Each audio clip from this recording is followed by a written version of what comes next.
Señor, te damos gracias porque tu diestra siempre nos ha sostenido con fuerza y con poder. Señor, te decimos que a ti sea la gloria y el imperio por todos los siglos de los siglos. Y todo el mundo dice amén. Muy buenos días, queridos hermanos, y quisiera compartir con ustedes y que reflexionemos juntos acerca de las aflicciones, acerca de las pruebas, de los sufrimientos que atravesamos en la vida. Siempre es muy oportuno, es muy pertinente hablar acerca de esto, porque quizás si no estamos hoy en día atravesando una prueba, la hemos atravesado en el pasado o la vamos a tener más adelante, y siempre es interesante y tener en cuenta los aprendizajes, las enseñanzas que ella nos dejan. Antes de empezar con el tema o con esta breve reflexión, quiero decir de que el bosquejo de lo que hoy vamos a compartir lo tomé de un profesor de instituto bíblico que se llama Daniel Oubel. Bueno, aclarado esto, vamos a la Biblia. Abran conmigo en Hebreos capítulo 10, versículo 32. Vamos a leer un versículo y después vamos a tratar de desarrollar en forma muy rápida un par de puntos. Dice así la palabra de Dios, Hebreos 10:32.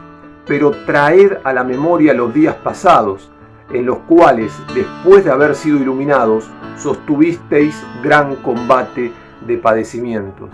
El autor de Hebreos hace un llamado a traer a la memoria los días pasados, en los cuales, después de haber sido iluminados, dice el autor, sostuvieron gran combate de padecimientos. Y es muy gráfica esta expresión que usa el autor de Hebreos.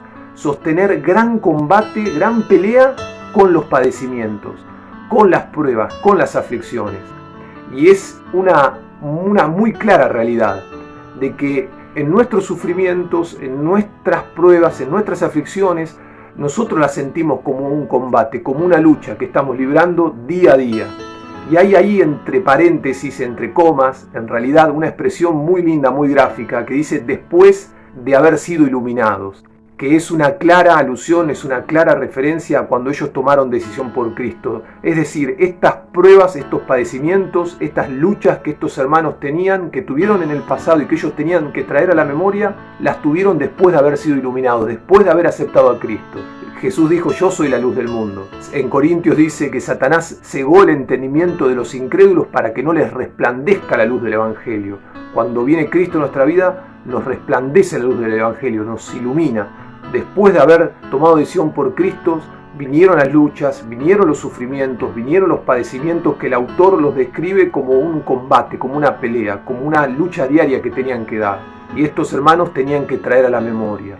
Y nosotros vamos a tratar de ver en 6 puntos que les prometo que van a ser muy cortos y muy rápidos.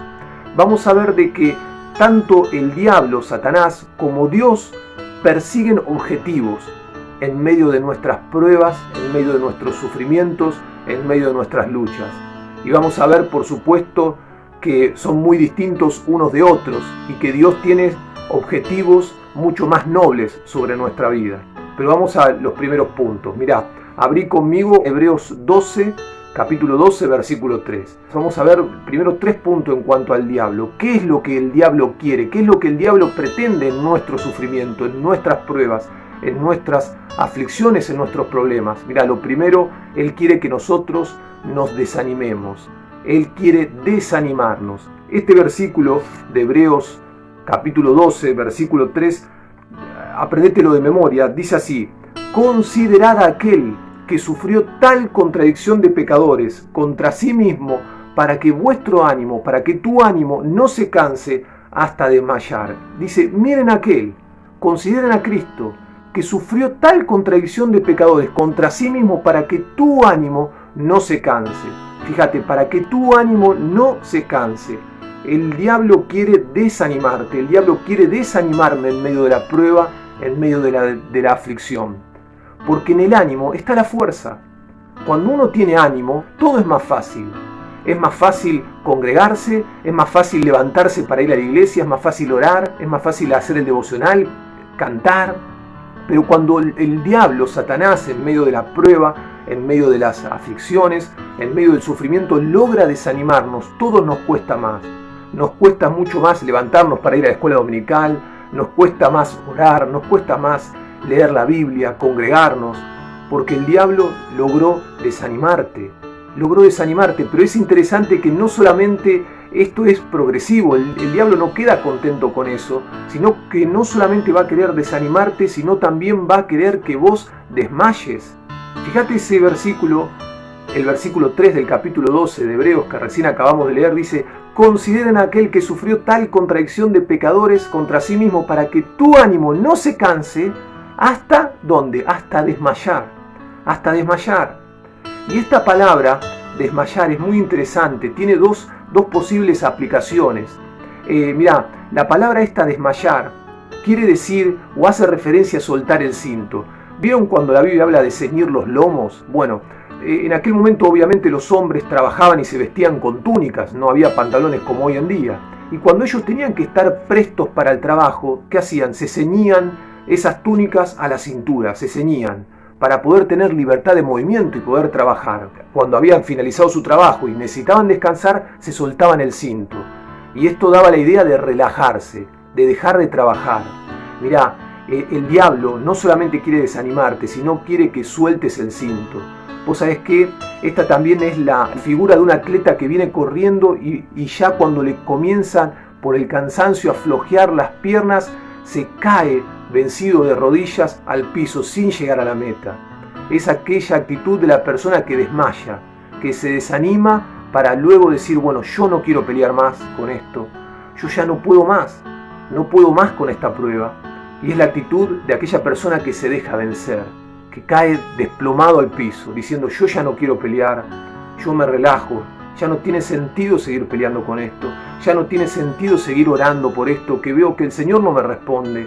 Es la actitud de aquella persona que deja de pelear, que deja de batallar, que se cae desanimado. Pero no solamente el diablo va a quedar satisfecho con eso, sino que también va a querer que vos desertes, que abandones. Es cuando en la jerga cristiana evangélica decimos: es un cristiano que se apartó. Fíjate Hebreos 10, versículo 39 y el versículo 25. El diablo quiere que nosotros desertemos, el diablo quiere que nosotros abandonemos. Dice: pero nosotros no somos de aquellos que retroceden para perdición, sino de los que tienen fe para preservación del alma.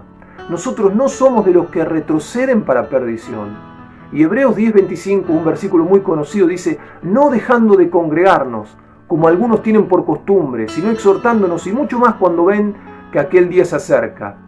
Es interesante que la Nueva Versión Internacional traduce ese versículo 25 del capítulo 10 como no desertando de la congregación.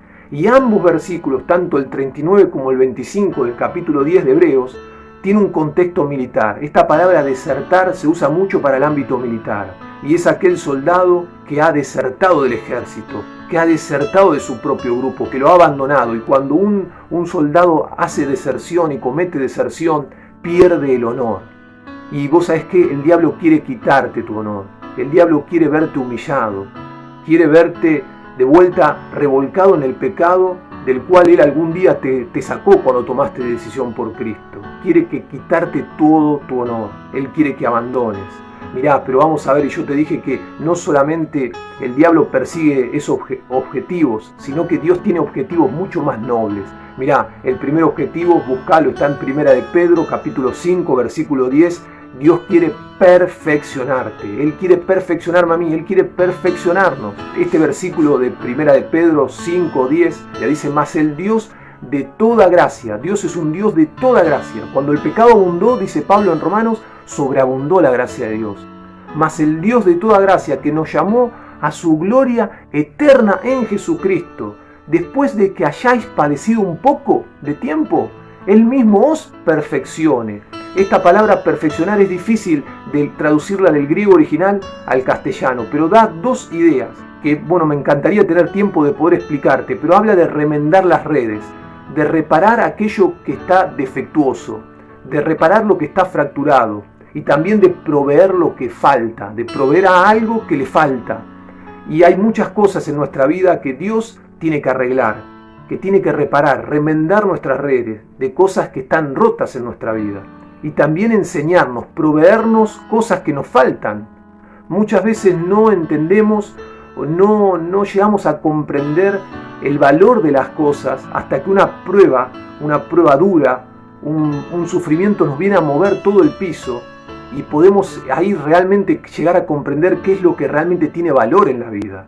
No nos damos cuenta de lo afanado que estamos en lo material por nuestros trabajos y corremos para acá, para allá, hasta que una enfermedad viene a golpearnos, una cachetada en la mejilla, y darnos cuenta qué es lo que realmente importa, qué es lo realmente de valor. El Señor quiere perfeccionarte, pero no solamente eso, el Señor también quiere purificarte. Mirá, Hebreos capítulo 12, versículo 10 dice, me encantaría explicarte todo esto, pero no hay tiempo, dice, y aquellos, haciendo referencia a los padres, y aquellos ciertamente por pocos días nos disciplinaban como a ellos les parecía, pero o sea el Señor, Dios, para lo que nos es provechoso, para que participemos de su santidad. El Señor quiere purificarnos, no solamente perfeccionarnos, sino también purificarnos.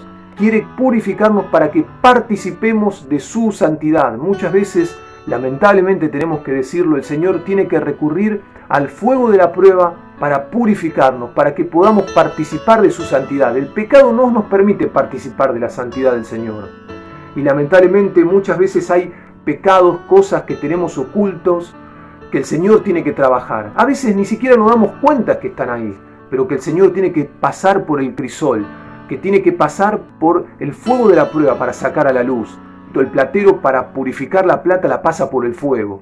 Y los que saben dice de que la basura, la escoria de la plata sale, flota, y el platero pasa un colador y separa la basura de lo que queda la plata. Y la plata queda con un tal grado de pureza que el platero puede verse reflejado en la plata que ha pasado por el fuego.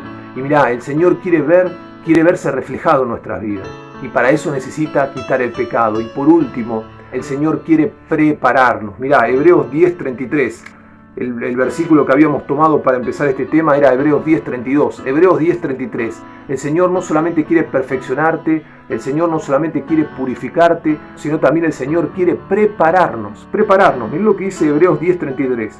Por una parte, ciertamente con vituperios y tribulaciones fuisteis hechos espectáculo, y por otra, llegasteis a ser compañeros de los que estaban en una situación semejante. Llegasteis a ser compañeros de los que estaban en una situación semejante. Mira, eso habla de empatía, de ponerse en los zapatos del otro, de ponerse en el lugar del otro. Las pruebas, después con tiempo leer el versículo anterior, nos preparan, nos capacitan para servir mejor al Señor. Nosotros realmente en medio de las pruebas podemos entender el sufrimiento del otro. El Señor no especula, el Señor no improvisa, Él sabe lo que hace y cada cosa que nos pasan en la vida tienen un propósito.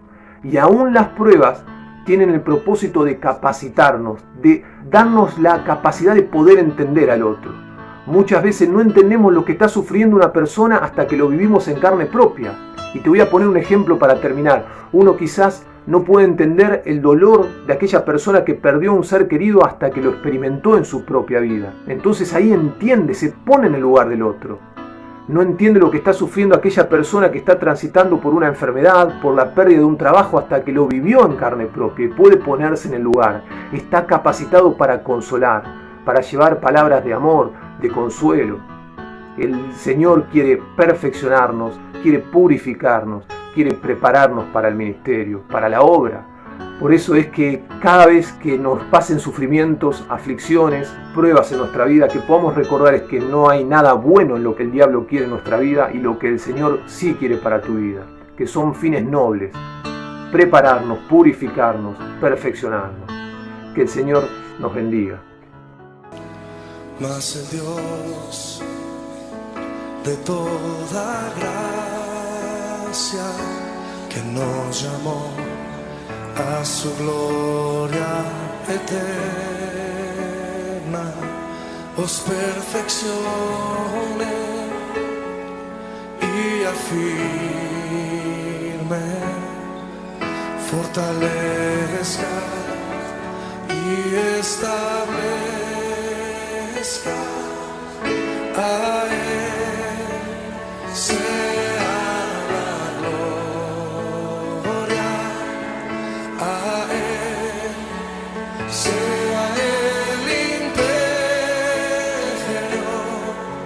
por los siglos de los siglos.